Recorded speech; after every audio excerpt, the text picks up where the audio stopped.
अच्छा, अभी जी रात 8 बजे का टाइम है और मैं अभी फार्म पे पहुंचा हूं और आज छापा मारते हैं कि लेबर क्या कर रही है, क्योंकि ये उनका टाइम जो है वो कुछ काम का होता है।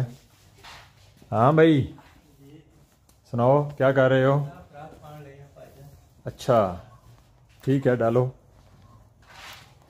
अच्छा, ये चेक करें कि लड़का, चलें आपको साथ इन्फॉर्मेशन भी दे रहा हूँ, वाकई ये काम तो कर रहा है। मैं समझा था वेला बैठा हुआ है, लेकिन काम करते हैं भाई मुलाजम, ऐसा नहीं है कि काम नहीं करते। ये देखें माशाल्लाह तमाम एनिमल जो हैं, जब भी एक मिनट कासम रुक जाओ। ये देखें, जब भी आप खुराक डाल रहे होते हैं तो खरगोश उछल उछल के आपकी तरफ जो है ना वो फीड लेने के लिए आता है। डालो ज़रा। और ये देखें जिस जिस पिंजरे पे भी ये फीड डाल रहा है उसकी ये देखें माशाल्लाह कैसे जो है वो खरगोश जो है वो उछल उछल के आपके जो है वो फीड की तरफ आ रहे हैं।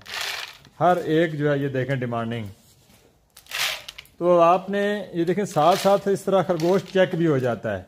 ये आपको इन्फॉर्मेशन भी दे देता हूँ कि जब भी आप किसी भी खरगोश को खुराक डाल रहे होते हैं तो आपने मॉनिटर भी करना है कि कौन सा खरगोश आपका सुस्त है और कौन सा खरगोश जो है वो आपका अच्छा है, क्या कर रहा है क्या नहीं कर रहा। उसी से ही आपकी तमाम तर जो है वो एक्टिविटी पता चलती है। तो अभी ये देखें सारे बेहतरीन तरीके से फीड खा रहे हैं। हर एक डब्बे के ऊपर आपको खरगोश नज़र आएगा। तो खुराक की मैनेजमेंट भी एक बहुत ही अहम पहलू है खरगोश फार्मिंग की कामयाबी में।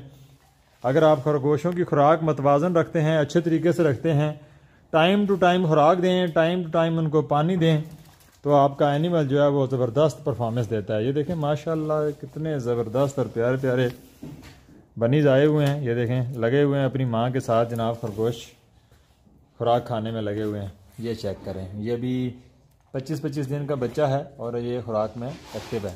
तो इस तरीके से भी आपने अपने खुराक की मैनेजमेंट को अच्छा रखना है। एक दफ़ा रात को तकरीबन 7 से 8 बजे और इसी तरह सुबह 7 से 8 बजे खुराक लाजमी दें खरगोशों को, ताकि आपके खरगोश हेल्दी रहें, एक्टिव रहें और आप खरगोश फार्मिंग में ज़बरदस्त मुनाफा कमाएं। बहुत शुक्रिया जी, अल्लाह हाफिज़।